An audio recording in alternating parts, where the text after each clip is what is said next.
Hello, my name's David Runciman, and this is Past, Present, Future, the History of Ideas podcast. Today, it's the second of my 3 conversations with Sonia Amadae, Director of the Centre for Existential Risk, and we're talking about nuclear weapons and nuclear war, what they have done to human thinking. In this episode, we are exploring mutually assured destruction, its terrible logic and its terrible illogic. How did nuclear arsenals get so big? Why did so many states want to join in? How on earth have we survived to this point? We're going to talk today, Sonia, essentially about from 1945 to now. And then next time we're going to talk about what might come next. This doesn't all happen in sequence, but let's start at the beginning. You mentioned last time, in relation to John von Neumann, that one of his ideas was, in order to prevent the Soviet Union from acquiring the bomb might have to be used to destroy that capacity. And as I mentioned, he wasn't the only person to think that. Do you think there was ever any realistic possibility of this technology being contained to one nation, one state, to the United States? Was that ever anything more than a fantasy? That was certainly what the U.S. would have liked, of course, to maintain the monopoly over the control over first the atomic bomb and then the thermonuclear bomb.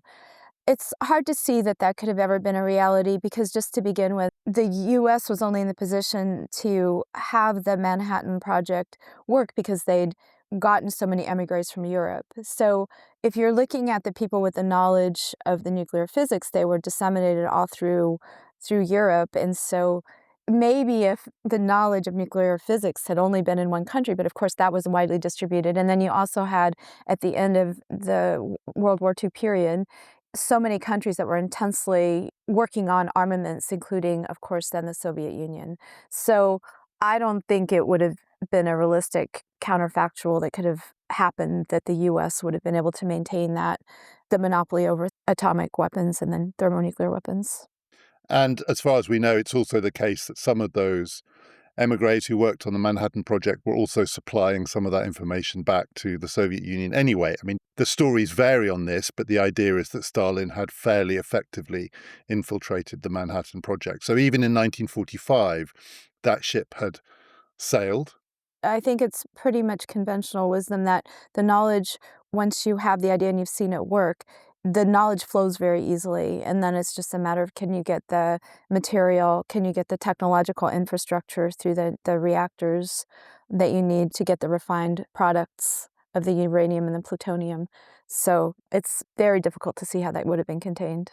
And not to say that von Neumann was right, because in most respects he clearly wasn't. But what that implies is that the only way to stop it is to destroy material capacity. There's no way of controlling ideas in this space.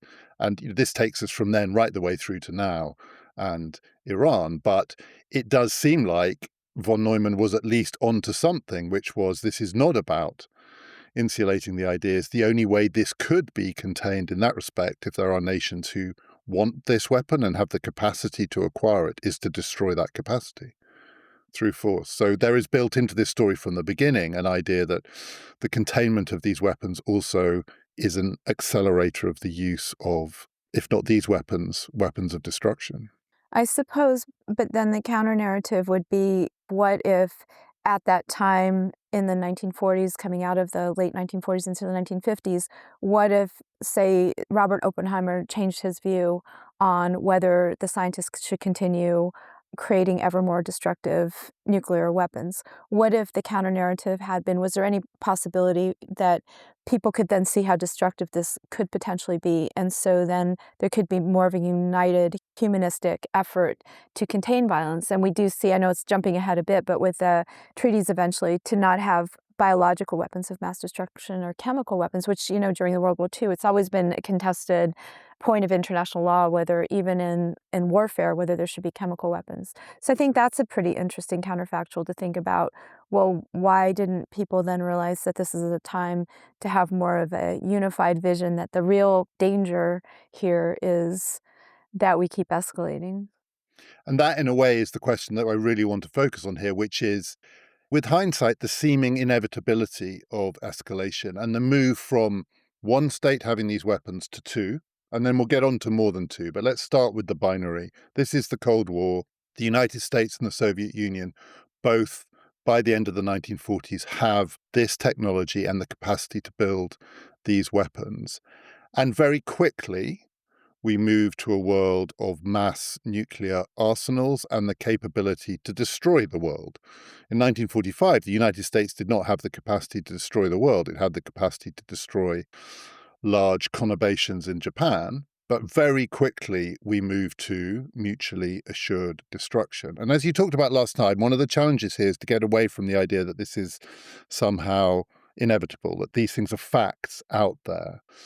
In what ways was that not inevitable? I want you to tell me how, because I think in the back of my mind, I think most people think in the Cold War, once the Soviets have this weapon and these two states are in a posture of semi-permanent conflict with each other, a Cold War, escalation feels inevitable. How and why did it happen, and how and why might it have gone a different way?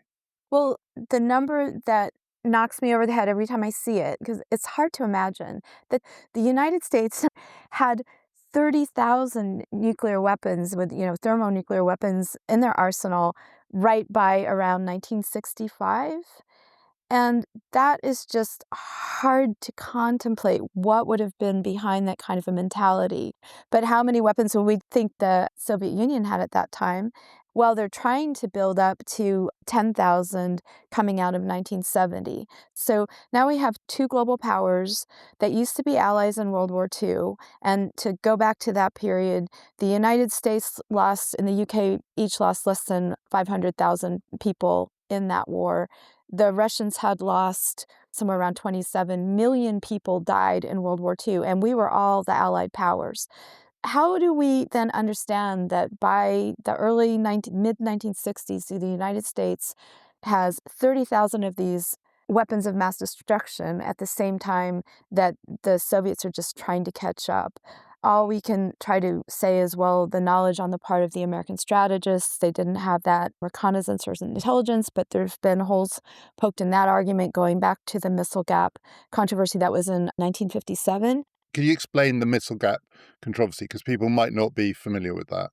So the period 1956, 57, the Sputnik satellite had been sent up by Russia. That was the first satellite that had been sent into orbit.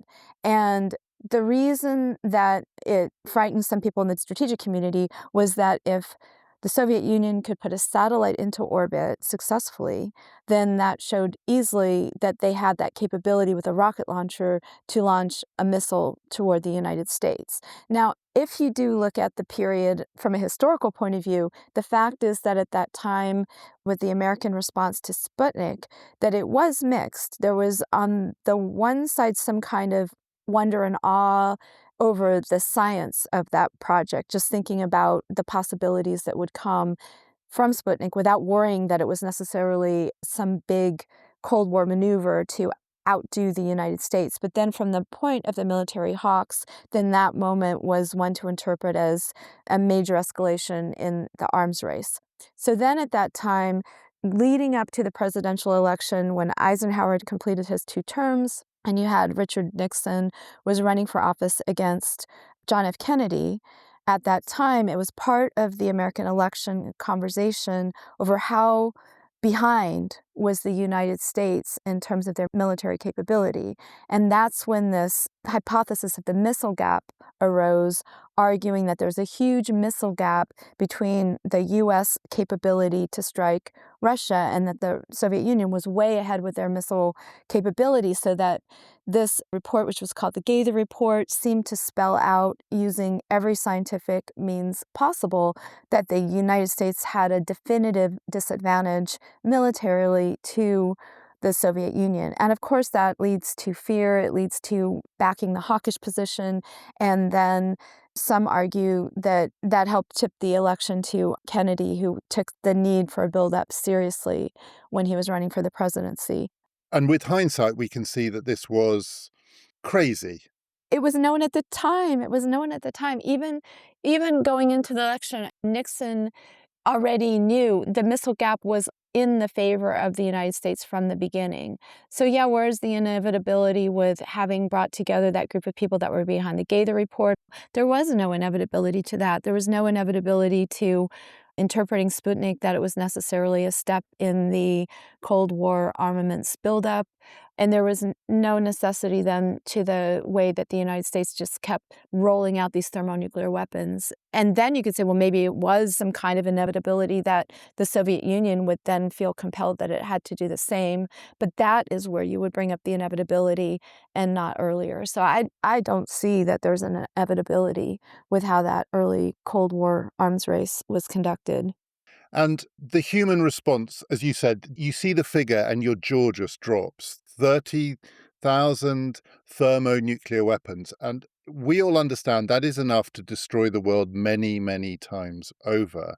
And that's the thing that is always hardest to get a grip on, which is once you've got the capacity to destroy the world, why do you need the capacity beyond that to destroy the world many, many times over? So if you put it in a conventional arms race terms, if you think about soldiers or guns or even basic raw materials like oil or even food, you want more of these things. If they have X, you want X plus.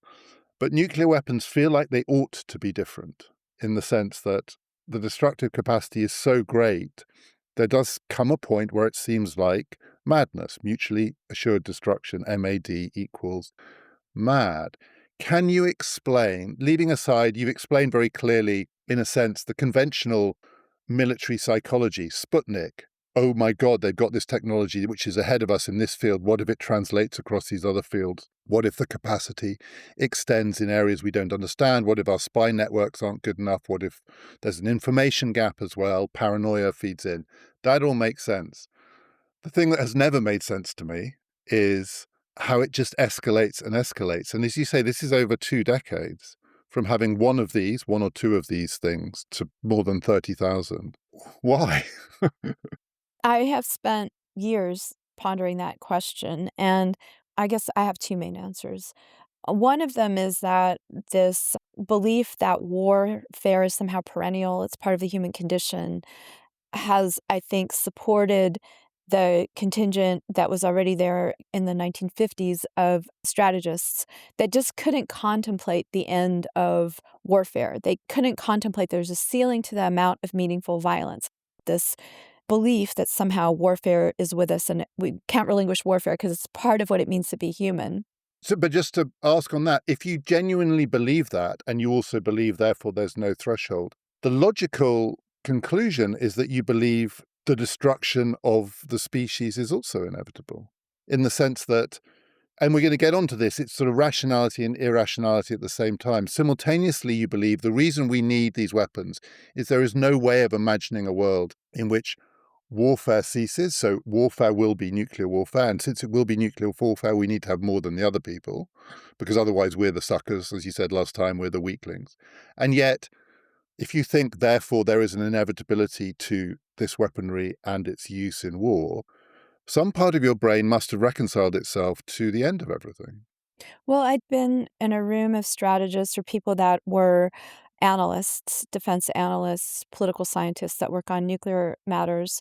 And in that room, there was a consensus that within 300 years there would have to inevitably be a nuclear war for these very reasons. So I think what we're identifying is that the people that are selected to work in that field, and especially those, if you look at who goes into the Department of Defense, even in the 1950s, the 1960s, it's throughout this whole period, that the ones that are more prone to embracing those kinds of technologies and embracing that view that war is indispensable, it's part of human nature, those are going to be the people in the room.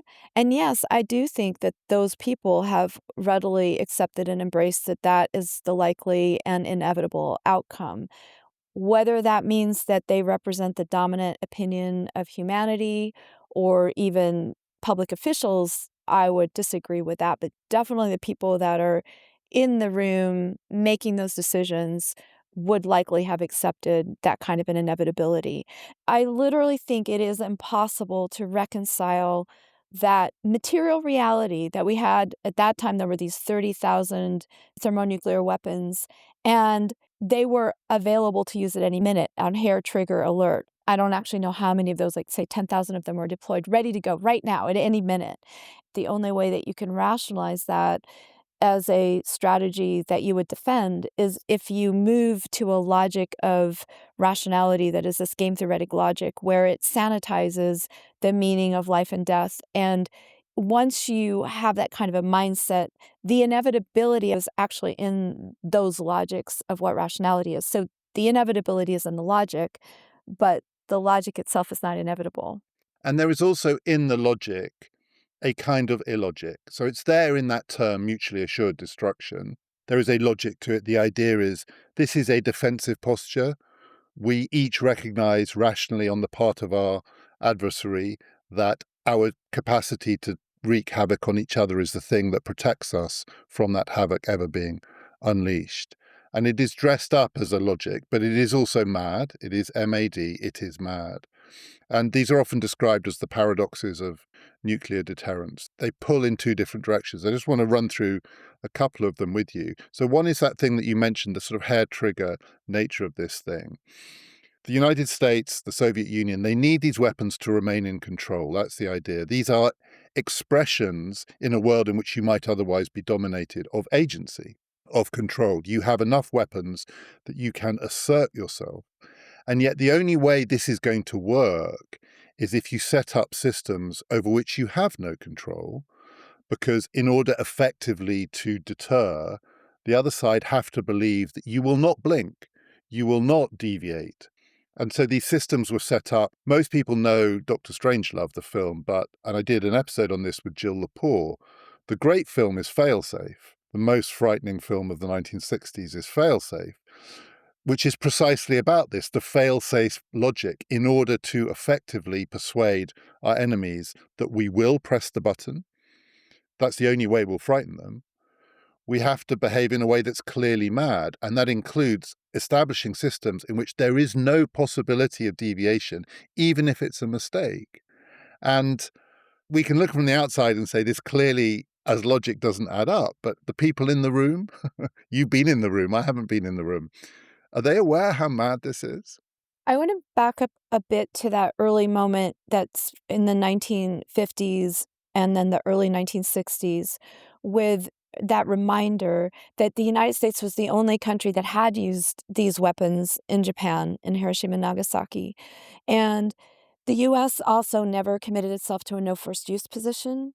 And if it had committed itself to a no first use position, it could have said, we have these weapons to deter against nuclear attack, and then we will counterstrike if attacked with nuclear weapons. And then that would have at least made a hermetic line between, well, what is the purpose of these weapons anyway? So they didn't do that, and so then that already was very confusing. Would the United States really attack a country for a non-nuclear attack, specifically maybe Russia? Russia in Western Europe, of course, was the big question. That is a security dilemma. Let's just stay with the security dilemma of the Soviet Union and the United States and just focus on how that works to deter a nuclear attack. And Thomas Schelling, to bring it back again to history, so he was the economist and defense planner that worked under McNamara, and he wrote his Strategy of Conflict in 1960, hugely cited book, uses game theory for his analysis of deterrence. And he is exactly the one that came up with what you're talking about, this slight irrationality of the MAD posture.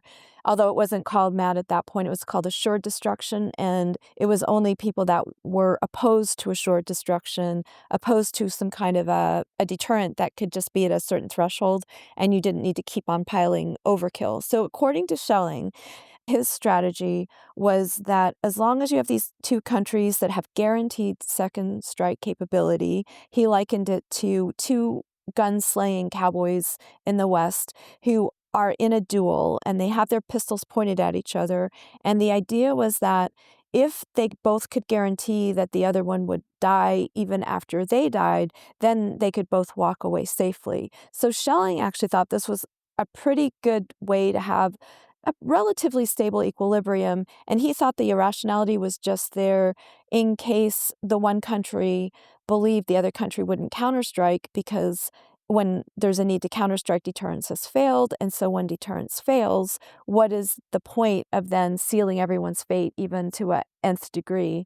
So Schelling thought that it was precisely the fact that there's always that slight chance that you'll have that counterstrike would be sufficient.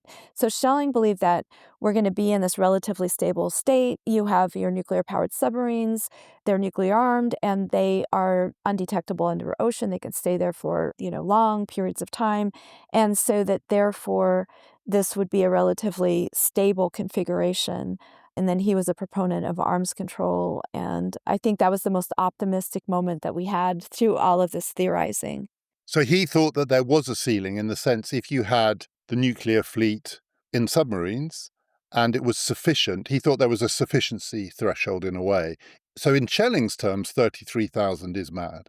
Yeah, he and McNamara had this idea of beyond the rubble bouncing point of destruction. So that concept was that at some point when you keep throwing more thermonuclear weapons at a conflict, you're just bouncing rubble. You're just destroying, again, that which has already been destroyed. So the contingent, when they came out of the White House, coming out of the end of the 1960s, and McNamara, as we know, with the fog of war arguments, he looked back and he would have stayed with that threshold of deterrence that was enough just to maintain this equilibrium based on the idea that there's enough chance the other guy will counterstrike, that is going to be stable. So where we have to look for this increased movement to defending the preparedness to fight and win nuclear war, we have to look at the other side, which was the Herman Kahn side of the debate and the development of this nuclear warfighting posture. So arguably, if we just stayed with the Schelling school of thought, maybe that would have been the best outcome. I want to come on to nuclear warfighting in a second, but is one of the possibilities here, given the way this logic works, is the other side have to believe that come what may, whatever they do, if it goes nuclear, you will destroy them. And that's the thing that will stop it going nuclear. And so a lot of this is about the signals that you send. Do you send a signal that you are absolutely, almost automatically going to respond?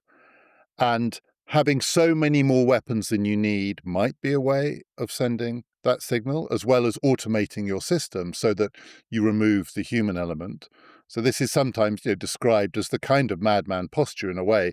If you were thinking rationally, given these are paradoxes of rationality, you might go one way rather than the other and think there is no point in launching this response. People who've seen the recent film House of Dynamite will know, it's still baked in. This is set in theory now, right? And Idris Elba plays a president who has to face this question. One bomb?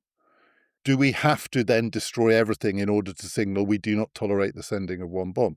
So the signals that can come, including from an arsenal that's far greater than you need, might be thought to be rational in the sense that what you are doing is showing, by doing something that makes no sense, that you won't think about this. You will just do it. Well, to do justice to the strategic defense analysts that would make that case that you do need all those weapons, they would say that because of the threat that countries will develop the anti-ballistic missile systems, which both the Soviet Union and the U.S. played with and developed to different extents in an attempt to be able to knock out the incoming missiles. So then the idea was, oh, you need overkill, because what if they develop their incoming missile technology, their anti-ballistic missile shields to that point that we need all those overkill weapons because only a few will get through. But that was the argument, whether, it's pretty fictitious, especially in the 60s and even to the present, that you can really knock out that many of these weapons. But that would be the counter-argument. The nuclear warfighting stance, as you say, is different. Is the difference that one of these starts from the premise that what we want to do is make sure that we have a logic which guarantees these weapons won't be used, and the other starts from saying the only point of having these weapons is to use them, even if it's just to use them as a threat, in order to achieve what we want? Is that the difference between the two? Yes, so from the Schelling perspective, we wanna live in a world where we're not going to use the weapons, and yes, there's some chance, but you wanna minimize that chance. So, yes, this idea from the so-called M.A.D perspective, we have all those weapons, but they won't be used because it would be irrational to use them, we'll just destroy everything. So then you have to start asking, well, why would there be another position, and what is this other position? And the other position was that it came up with these weaknesses of the mutual assured destruction or the assured destruction position. They said, well, there's no plan if deterrence fails. They said, your counterattack doesn't sound very credible. What if at that last moment you decide that it's pointless? You've already lost the war anyway, so why retaliate? You've decided it's immoral. So they thought that the Schelling strategy didn't have enough demonstration of the intention to wage the nuclear war. And they also thought that you could win a nuclear arms race. So sort of those two things dove. They didn't want to give up on warfare as part and parcel of what it means to be a global superpower, and they thought that other position was weak. So therefore, they developed this position that we need to prepare to fight a nuclear war, and we should fully think there's not any threshold between the conventional and the nuclear weapons, and that we should have all kinds of contingencies for what they call tactical nuclear weapons that are smaller, from like the Davy Crockett missile. I think you could launch it off your shoulder and it was like 5 kilotons or something, all the way up. And they fully, to this day, they're the group that is in Washington in the White House, and they're wedded to that view that it's nonsense to think that we should have these weapons and not actually prepared to use them. And that argument can be traced all the way from the 1950s systematically, decade by decade, to the present. So, in our next conversation, we're going to talk about where we might be with that now. In this context, is another difference between these two, and we've used this word a couple of times, their attitude to the taboo. This idea, as we said last time, 1945 represents a watershed. There's a before and after. And the after is these two bombs have been deployed and we're in a new world. This is nothing like the world before. And you can say of the Schelling logic that it recognizes that. And it's premised on that we can use the fact that there is something categorically, qualitatively different about this kind of warfighting to construct a new logic. That logic has all sorts of potential problems with it, but nonetheless, in its own terms, it's a new logic. Relative to the nuclear warfighting approach, which more or less wants to say calling it a taboo is itself weakness. It's itself kind of, what if the other side don't think it's a taboo? What if calling it a taboo is our superstition and nostalgia for a world that's gone? And they're perfectly willing to think that this is just another weapon. So this is also about, isn't it, how you think about whether or not we are in a new world. Yes. And so the nuclear taboo question, which it's been more systematically studied over the last decades, and I think that the nuclear taboo would have been something more felt internally and emotionally in terms of how people would have responded to it. But definitely on the two sides, the proponents of limiting the threshold of meaningful violence, recognizing that there's a threshold that you can't go beyond, would resonate with that position that it is categorically different to kill people using nuclear weapons. Just like you could say, well, there's a taboo on biological and chemical weapons. I would argue that it's similar, although I think people that are cautious about nuclear weapons would say nuclear weapons are worse because it's multi-generational, it continues in time. But then on the other side, I think there's the active within the community, the dismissal of anything relevant to a nuclear taboo. But then I think there's also a sense of hoping the public will come along with that, because in a democracy, you need your citizens to, by and large, support your policies. Otherwise, they're going to be fighting your policies. So then this idea of corroding and eroding the nuclear taboo is something that if you are a proponent of the nuclear warfighting posture for nuclear security, then you would be open to finding ways to soften the public's eroding their concern that this is a taboo like cannibalism, that we shouldn't eat each other and we shouldn't blow each other up using nuclear weapons. Let's talk about democracy. You touched on it last time. There's been quite a lot written about this.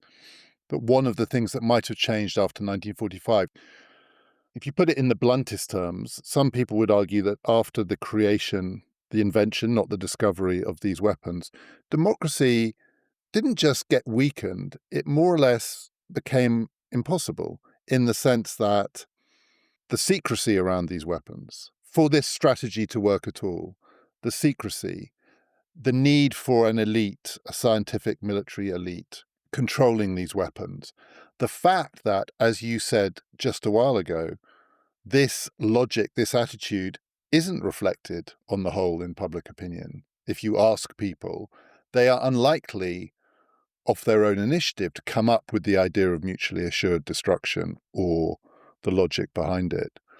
Once these weapons exist, or at least once these nuclear arsenals exist on the scale that they did, democracy, we're sticking to the United States for now, democracy in the United States was fatally corroded.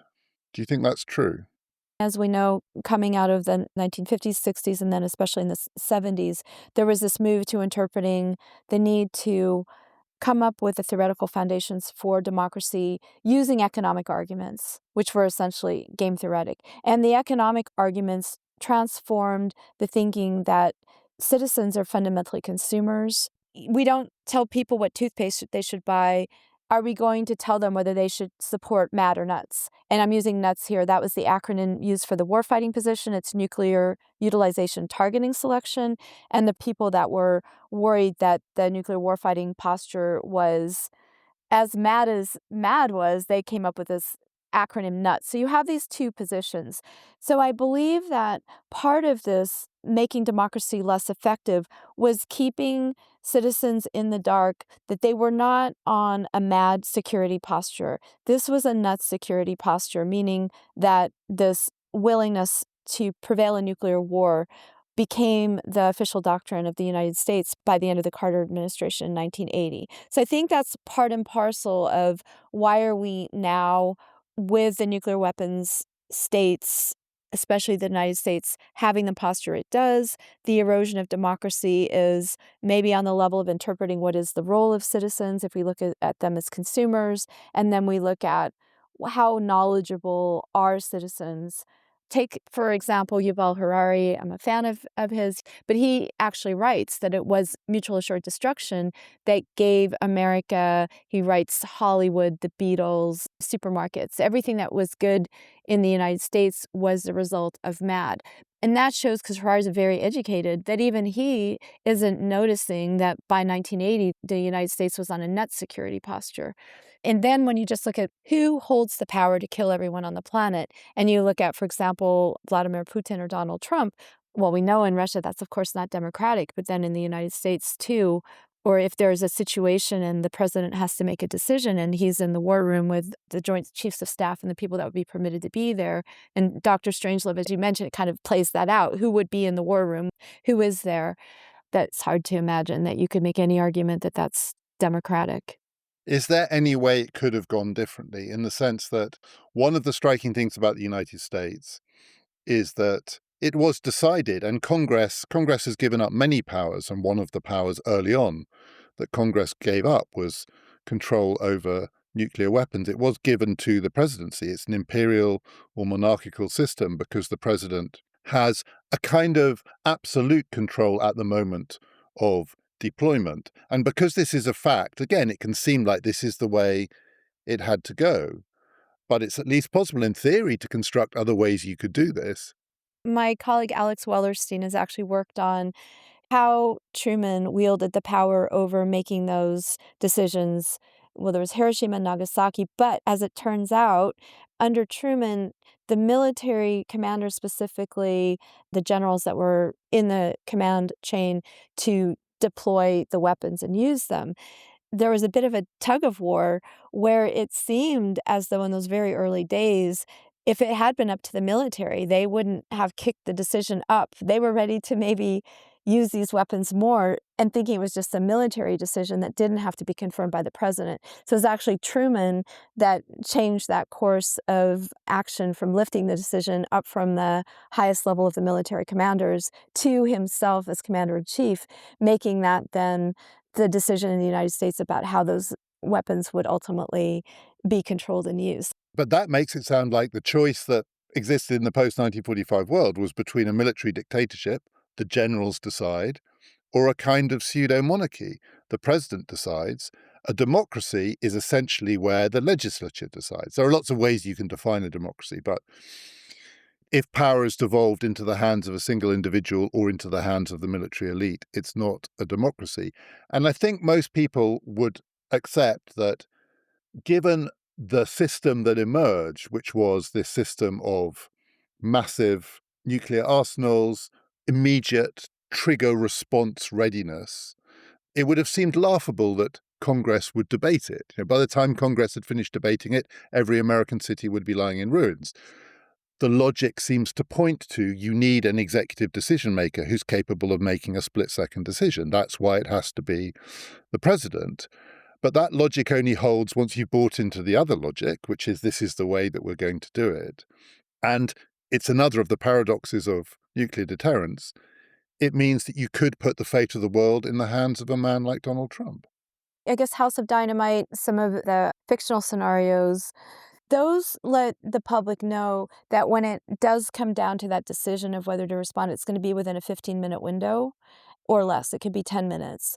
And so, of course, then the material reality of how these nuclear weapons are deployed, fielded, and controlled means that it would have to be a very small group just by the nature of their destructive power and the rapidity, how fast you have to make those decisions. So yes, in that way, you can just say, well, the material reality of fielding those weapons, being ready to use them, means that you have to have a very small group or a president that would be making those decisions. So in that way, that's what people argue, that you can't have these weapons without devolving your democratic control and accountability. It's just part and parcel of the nature of how those weapons work.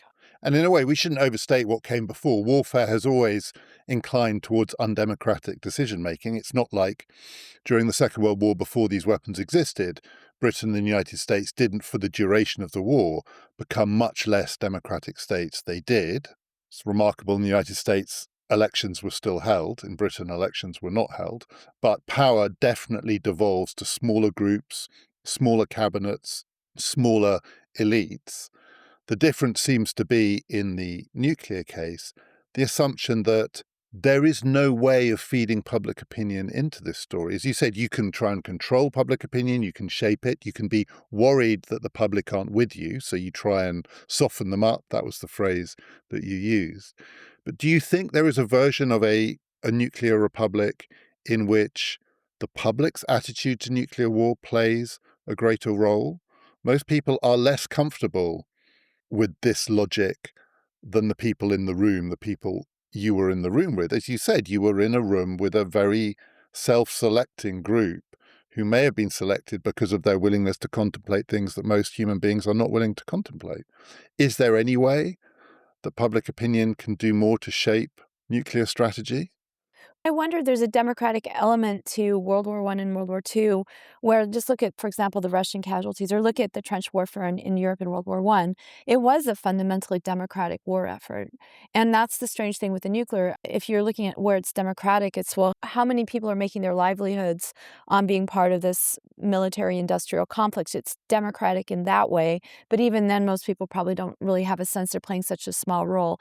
So I do think that we are at a new level of this concentrated power with the ability to have those 7,000 nuclear weapons now under Trump. I mean, he could just make that decision to use them. I doubt that he would, but that's fundamentally not democratic. But also, who's waging war is fundamentally not democratic.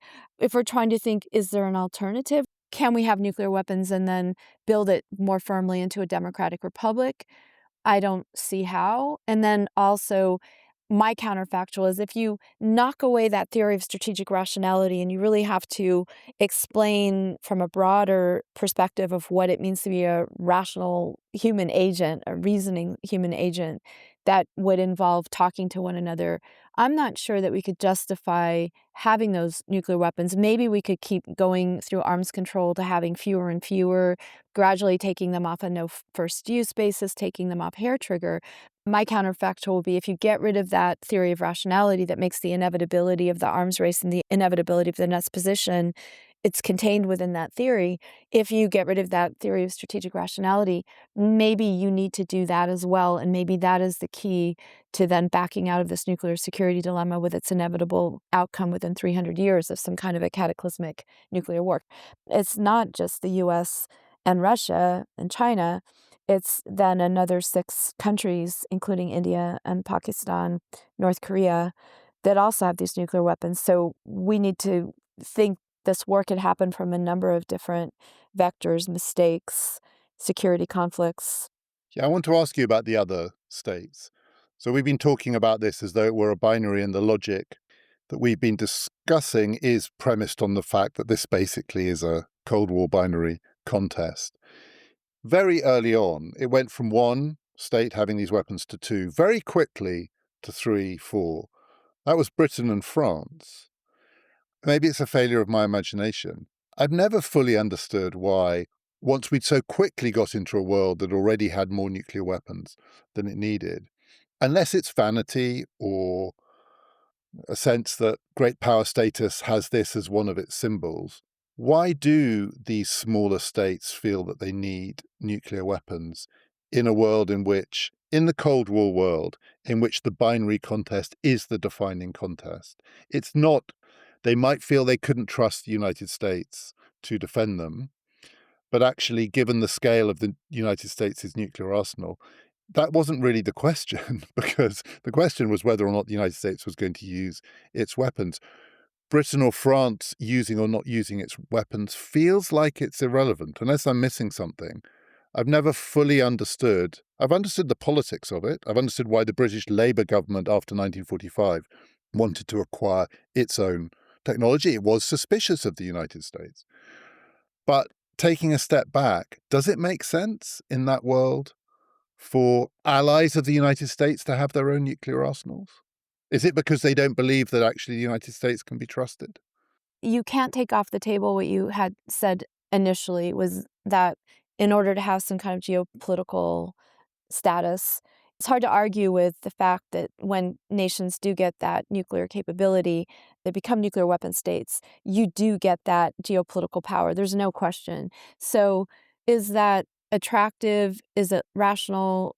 I'm not sure, but you could definitely see it as a compelling set of reasons for some actors. Hey, if you can do it, why wouldn't you? Kenneth Waltz had argued, I believe it was in 1981, that nuclear proliferation, if only every state had its nuke, that that would lead to even a stronger equilibrium, kind of the Schelling logic, right? That if you're just having these weapons to prevent a nation from attacking you with another nuclear weapon, then maybe we shouldn't be stopping proliferation. Maybe that's what's making the precarity and the instability. That's Waltz's argument. Obviously, that was a minority opinion, but nonetheless, Waltz is one of our most famous and best known international relations theorists of the last century, after the second half of the last century. So I think that's enough reason, I think, for the UK and France. They don't trust the United States entirely. In a way, there are two things I want to ask you that coming out of that, one of which is, as you say, if you could, why wouldn't you? It gives you this status. It gives you this, you've joined a new club, a very elite club. You're there with the big boys. Is it just symbolic, or do people have to believe that you might use them? All British prime ministers, when they write their memoirs, talk about the chilling moment where the first thing they have to do when they take office is write these letters to the commanders of nuclear submarines, explaining effectively that these weapons are for use. And yet, does anyone believe it? Jeremy Corbyn, when he was running to be prime minister, said he would never authorize the use of these weapons. And it was thought to be a great sort of gaffe that he'd made. He'd let the cat out of the bag, that he wasn't a serious politician. In many ways, I think he wasn't a serious politician. But on that, I respect him in the sense I felt he was speaking a kind of unspoken truth. Does anyone believe Keir Starmer's going to use these weapons? I don't. So I've both been in a room at the Belfast Kennedy School at Harvard. There was somebody who was in one of those missile silos, which they're still there to this day, the ICBM, Intercontinental Ballistic Missile Silos, where they still have the old analog, the keys, and they really do have the protocol of the two officers who are in those silos, and they have to turn the keys together. And when you talk to somebody that's in that position who lives with that every time they're in those silo, they have some schedule where there's for something like a week and they trade in and out. And yeah, those people are there ready. They've been trained backward and forward. Now, I know there's a distance between that person and the commander in chief, but I think we have to imagine that if these people who are at a lower level of prominence, prestige, where they are in the military hierarchy, if they're willing to, I think that you have to look at a command structure where Keir Starmer or Macron or Trump are in a room and they have these military commanders who are steeped in that culture. It's most likely the military that's going to be pushing the envelope in terms of what's thinkable and what would happen. Then I also had the great honor of knowing the Rear Admiral John Gower, who was one of the UK nuclear submarine commanders. And in speaking to him, I mean, I think anybody in that line of work, yes, you are constantly thinking through what happens if you get that command that you need to launch your nuclear weapons. And all of the missile systems on these submarines, it's a shocking amount of destructive power that any one nuclear-armed submarine has in terms of the kilotons of destructive power. So these weapons are sitting there ready to go, and it's so nuanced, the capability, the technological infrastructure, the psychology of the people who live, sleep, eat, breathe, die in this world, they live their whole lives in this world. You can't just think of Keir Starmer or Donald Trump. You have to think about the whole infrastructure that's putting them in that position to make that decision when or if it comes to it. When you think about how we have survived the last 80 years without the taboo being broken again, you and I probably agree that M.A.D and N.U.T.S are mad and nuts. And yet, the people who believe in them would argue that they worked.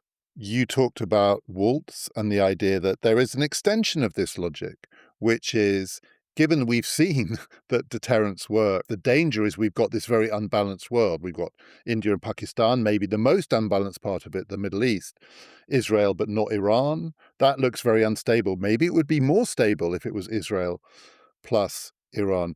Again, to me, that feels mad because I don't think of this in terms of logic. I think of this in terms of politics. And politics is a very precarious, haphazard, accident prone, often random business in which rationality and irrationality, vanity, amour propre, stupidity, intelligence, courage, valor, all of these things are jumbled together.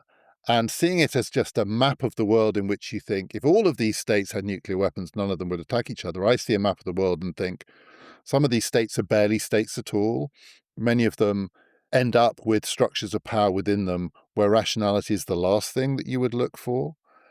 It feels to me like anyone who concludes from the last 80 years that deterrence worked and therefore we need more of it, more madness, is themselves out of their mind. And it was much more luck than judgment, and it was much more judgment than it was logic. So human beings did occasionally save the world. We know these stories in the Cuban Missile Crisis, the Russian submarine commander, the Russian operatives who understood that what the system seemed to be showing was a nuclear attack was actually clouds across the sun. And if those human beings hadn't been there and the logic had prevailed, we might not be here now. But it may be my own prejudice, but my feeling is anyone who thinks that we survived the last 80 years and therefore this is an argument for continuing this way of doing politics, I think they're out of their minds. I think 80 years is nowhere near long enough. As you said, 300 years is a lot more than 80 years. Anything where you think, well, it's gone well for 80 years, QED, it will by definition go well for 300 years.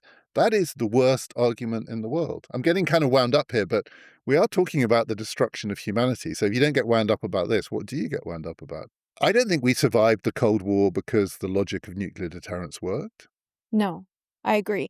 There's so many dimensions to that because, yes, it's only been this 70, 80 years, a very short time period.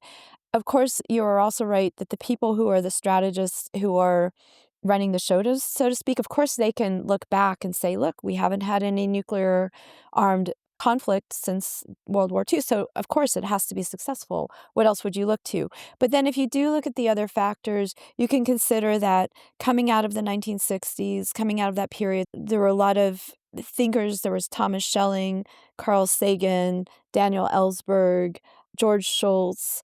Even Henry Kissinger changed his line from being a hawk to really thinking that this was an inevitability we have to address. You had that generation, which sadly I'm not sure any of those thinkers are alive anymore. Robert Jervis, they spent their lives, they agreed with you. They thought there is no bigger problem than this. Absolutely galvanized by that opinion that we need to address this existential risk, that we have to solve this problem of how are we in this technological moment with these tools of overkill amounts of destructive capability? How can we back out of that and realize our common humanity? Most people, I think that from 2010 onward, as we're getting the slip back from liberal democracies, that increasingly as we're turning to populism and there is less predictability in international politics, it's partially because we're no longer in the bipolar superpower world, that there's increasing geopolitic and geoeconomic instabilities. We had the Ukraine war. So that if you're looking back in time, part of the success probably goes from the leadership that we had that was acutely aware of these challenges and the existential risks of nuclear weapons. And they were thinking the same way that you were thinking. So they devoted their lives to maintaining the nuclear taboo, doing everything so that we were stepping backward from the brink. In the 1980s, the public opinion turned to having these mass peace movements in the United States and in Europe and Germany and the United Kingdom, so that in order for a good appraisal of why nuclear deterrence worked, you have to look at, well, there were all these efforts, these intentions to try to back away from the brink. And I think the real worry is now that we don't have that intellectual leadership, we have new generations of the public, they're overwhelmed with existential risks from climate change to AI. So there's an apathy or a sense of being overwhelmed, which isn't helping the current moment. But I think part of the success is just that we did have a dedicated number of intellectuals and members of the public citizens that were bound and determined that we would not end our civilization through such a ridiculously mad or nutty proposition as a nuclear war. So is the implication of that that in a way, even though these weapons are corrosive of democracy and there is something about the concentration of power that goes with these weapons that is very hard to unpick, it is also the case that there is a background story about democratic pressure. And the real danger, in a way, is having politicians who don't have this elite control, because that is almost unavoidable, but politicians who become fully detached from the other sources of opinion that they might need to take account of. As you say, in the end, these are human decisions, and the politicians are going to be making human decisions.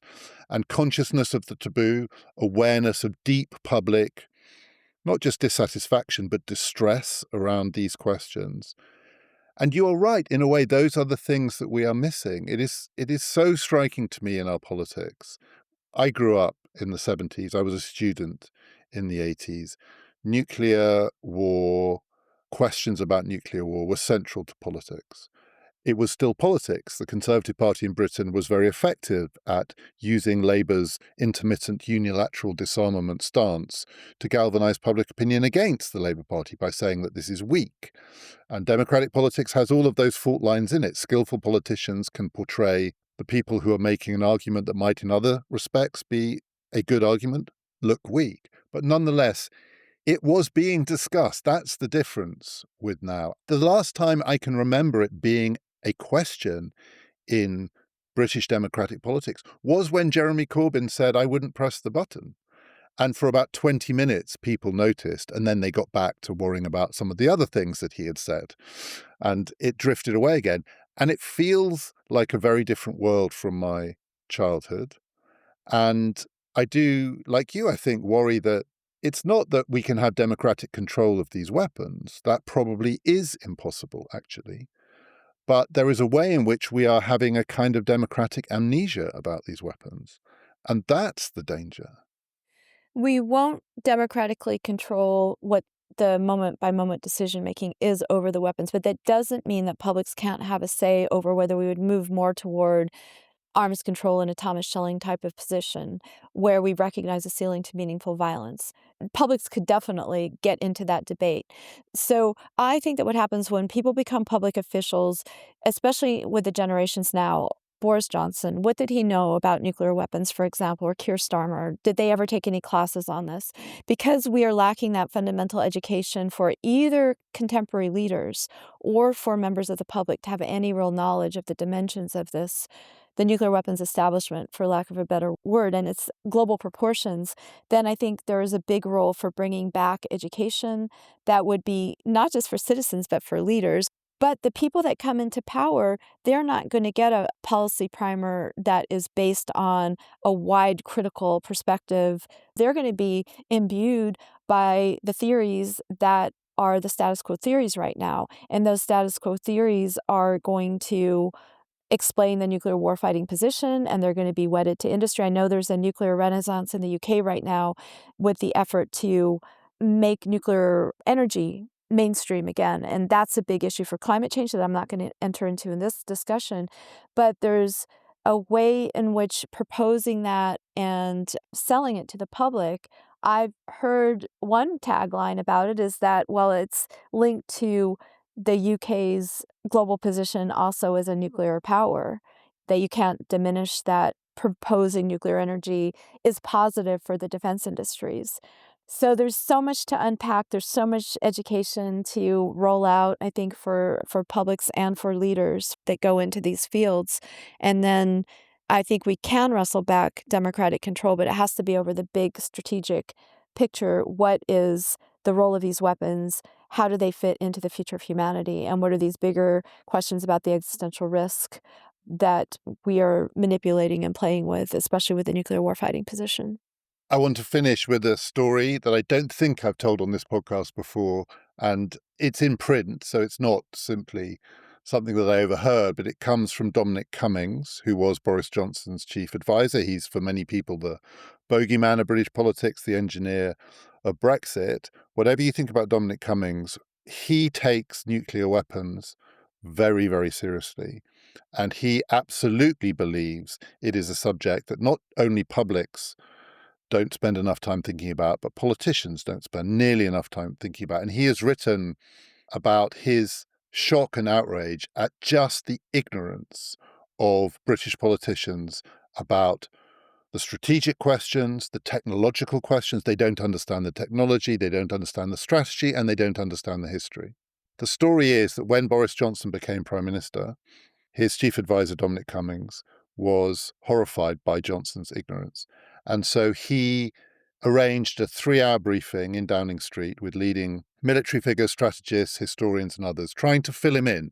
You are now responsible for this arsenal, and you need to pay attention. And to signal to Johnson that he needed to pay attention, he took his phone off him, because he knew that Boris Johnson couldn't spend 10 minutes without checking WhatsApp. And he thought the only way to get him to pay attention was to take his phone off him. So he took his phone and he locked it outside the room, and he made him sit through 3 hours of this. And according to Cummings, at the end of this meeting, Johnson was white. The blood had drained from his face, not with horror or shock, but with fury at Cummings for taking his phone off him. And he came out of the room and he said, "Never fucking do that, and never fucking waste my time like that again." Apologies for my language, but if you want to be scared about the world we live in, there's a story to make you scared. We are delighted to let you know that we have got another film season coming up at the Regent Street Cinema in London, a spring and summer season, and some really great films and great guests. We're going to be talking to Adam Rutherford about Never Let Me Go, Helen Lewis about Good Night and Good Luck, Misha Glenny about The Third Man, Biban Kidron about the South Park movie. And we're starting on Thursday, the 19th of March, with a screening of the film Metropolitan by Whit Stillman, followed by a conversation with the Times journalist and writer James Marriott. It's his favourite film. It is a completely brilliant film, and we'd love to see you there. To find out about the whole season, to get your tickets, just go to our website, ppfideas.com, or click on the link in the show description. We'll tell you more as the other films come up. Next time, it's the third and final of my conversations with Sonia Amadae, and we're going to be talking about the future of nuclear weapons and nuclear war. Is there any realistic prospect of non-proliferation? Is there any prospect of abolition? What should we be most frightened of? And coming soon, a bonus episode to accompany this series, in which I'm going to be exploring the greatest work of journalism that came out of the dawn of the nuclear age. John Hersey's 1946 masterpiece, Hiroshima. Do join us for all of that. This has been Past, Present, Future.